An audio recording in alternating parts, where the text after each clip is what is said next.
Welcome to Illuminati Silver. We tell you the truth about silver. Today is Sunday the 15th of December 2019 and yesterday we produced our gold and silver weekly update, links to which we've placed in the description box below.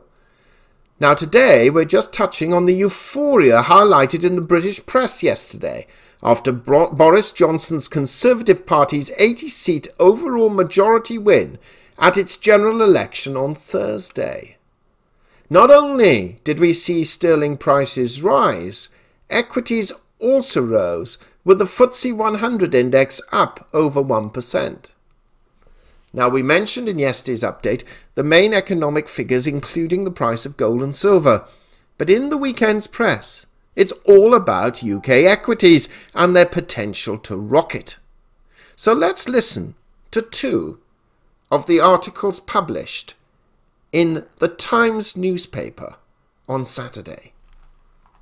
Global investors can see UK shares are cheap and now it's safe to buy. By Miles Costello.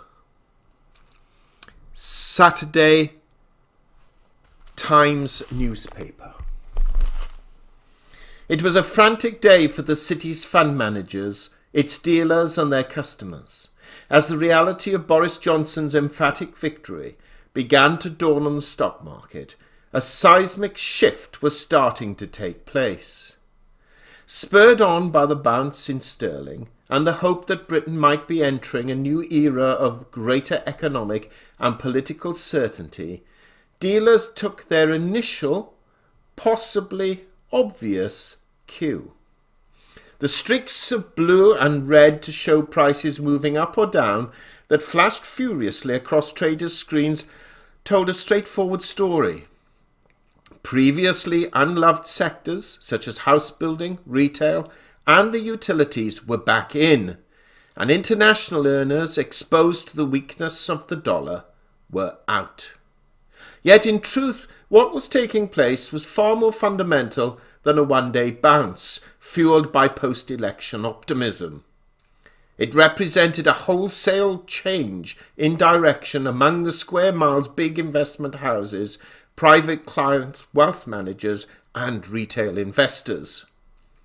It is likely to be followed over the coming days and weeks by a second push, as active international investment managers and slower moving money, particularly in the United States, come to the same conclusion, that UK shares are cheap and it's now become safe to buy in. In fact, in the minds of some of the most respected experts, the UK stock market has been undervalued relative to its peers in continental Europe and the United States for decades, and particularly since the surprise outcome of the EU referendum in June 2016. According to Simon French, chief economist at Panmure Gordon, UK shares, or to be precise, the FTSE All-Share, went into Thursday's election trading at a collective price-to-earnings ratio of 12.8 times. Effectively, that means buying the index costs 12.8 times the amount that the companies in it earn for shareholders each year. Not only is that roughly 16% below its average level over the past 30 years of about 13.4 times, it compares with a global equity market that has been trading at a premium to its long-term average of about 5% at roughly 15.6 times earnings. The UK has tended to trade at a discount to its overseas peers, about 3.5% against indices in continental Europe over the past 20 years, according to Jefferies, but the gap has only been higher than it has been recently once, in 1989 to 1990, when domestic interest rates were rising. The rating of the FTSE All-Share has, unsurprisingly, fallen markedly since the Brexit vote 3.5 years ago. In the months leading up to the referendum, shares were valued at 14.4 times earnings, according to Mr. French's calculations, against 13.7 times for the rest of the world. Worries about a downturn in the United Kingdom economy and a freezing of business investment after Britain's departure have been partly responsible for the 11.1% drop since. In the process, dealers have tended to ignore fundamental valuations of companies in favour of a shorter-term view of how they will fare in any given political climate. That has led to a sell-off in companies highly exposed to the domestic economy and made diversified global businesses popular. Yesterday's rally will reduce the FTSE All-Shares double-digit discount against international markets, but will not make it disappear entirely, at least not yet. Let's not forget that other factors are at play. Donald Trump's trade war with China and the oil price, to name but two. The City will first want to see what kind of government emerges under Mr. Johnson. The messages it gives about the manner of Britain's EU departure and the subsequent relationship and the likely detail of trade deals with the US as well as Europe, before any talk of bull markets can get serious. However, the good news for listed companies is that it means that it is far more likely that they will be assessed by investors based on the fundamental ability of their line of work to be a success and generate profits, as opposed to whether they might suffer in a hard Brexit. End of article. Article entitled, "This Outcome That the City Was Hoping For." Financial markets were in celebratory mood and the buying began. Write Tom Howard and Louisa Clarence Smith. Saturday, December the 14th, The Times newspaper. Britain's domestic focus share index surged to a record high yesterday as investors piled back into UK stocks after Boris Johnson's decisive victory. Shares in Britain's biggest banks, house builders and utilities rose, helping the blue-chip FTSE 100 index to gain 1.1%, almost enough to take it back to where it was before the sell-off at the end of last month. The FTSE 250 put on 5.2% before slipping back to make a 3.4% gain for a record closing high. Several companies, including Taylor Wimpey, IAG, the British Airways owner, and Royal Bank of Scotland, enjoyed some of the biggest daily rises since the financial crisis 10 years ago. Quote, "There has been a very positive reaction from the financial markets to the outcome of the election," unquote, Emmanuel Cow, head of European equity strategy at Barclays, said. Quote, "I think there was a lot of investor nervousness about what a Labour government could have meant for some of the domestic sectors in the United Kingdom and for the economy more broadly," unquote. Neil Wilson, chief market analyst at markets.com, tweeted that he and his team had been playing Mr. Blue Sky by ELO as the results started to become clear. Quote, "You get the vibe in the city this morning is going to be party," unquote, he said. One London trader said UK volumes were twice as high as the daily average. Quote, "I would say by and large this is the outcome the city was hoping for. This is seen as a positive for stocks and the economy. Everyone's fairly upbeat," unquote. The FTSE, which is the Premier League of London's largest companies, also benefited from the trade deal agreed yesterday between the United States and China. The index's gains came despite a jump in the value of the pound, which normally acts as a drag on the blue chips, which make about 75% of their earnings from overseas. Currency traders in the city and Canary Wharf, fueled by coffee and pizzas, worked through the night to deal with requests from clients. Quote, "I had a quick shower and a change in the morning to get me ready for the day ahead," quote said one trader who got a couple of hours sleep on Thursday evening before going to his desk. Much of the action came late on Thursday night, shortly after the exit poll was published, with many investors looking to cash in after that. Quote, "The exit poll led the move, and the volatility dropped off significantly in the following hours," unquote. Ian Tew, a foreign exchange trader at Barclays, said. Quote, "What we saw from clients in the morning was a further reduction in sterling longs, clients taking profit," unquote.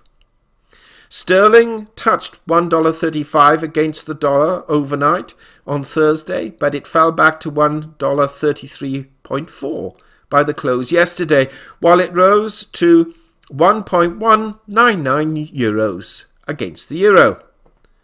House builders and bank stocks were in demand, having borne the brunt of investors' move away from UK equities in recent years.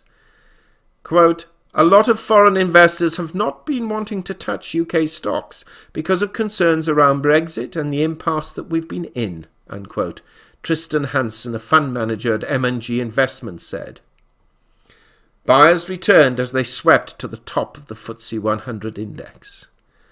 Quote, "We've been active in the builders and the building suppliers. There's been a lot of buying around in those," unquote. Stuart Cook, head of European sales, trading at Berenberg, said. In a mirror image of June the 24th, 2016, the day after the EU vote, Taylor Wimpey shares jumped 15%. While Barratt Developments and Barclay Group both improved by 14%. The banks were not far behind. Lloyds, the nation's biggest mortgage lender, rose by 5.3%, Royal Bank of Scotland moved 8.4% higher, and Barclays gained 6.2%. Companies threatened with renationalisation if Labour got into power breathed a sigh of relief. Other Labour-dangerous stocks also marched higher, including British Telecom, the Telecoms Group up 6.5%, and National Grid, which rose 4.5%.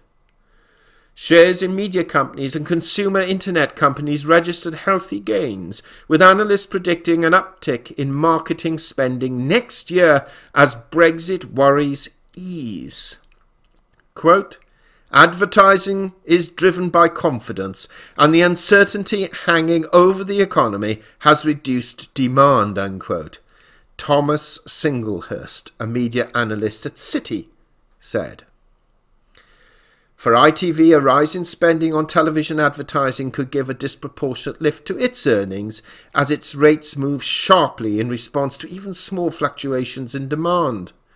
Quote, "ITV has to sell all its inventory, advertising slots, and any excess of supply is reflected in the prices it can charge," unquote, Mr. Singlehurst said. He added, "It's hard to think of a business model more geared to a brighter outlook," unquote. ITV shares rose 5.8%. Shares in airline stocks took off, with HSBC saying that Tories' comfortable win provided a clearer, nearer-term outlook for the sector, which is particularly sensitive to political and economic developments. Quote, "Strengthening sterling and consumer and business confidence should boost UK sold revenues, and a less tense political environment might support both inbound tourism and visiting friends and relations traffic," unquote, the bank said. End of article.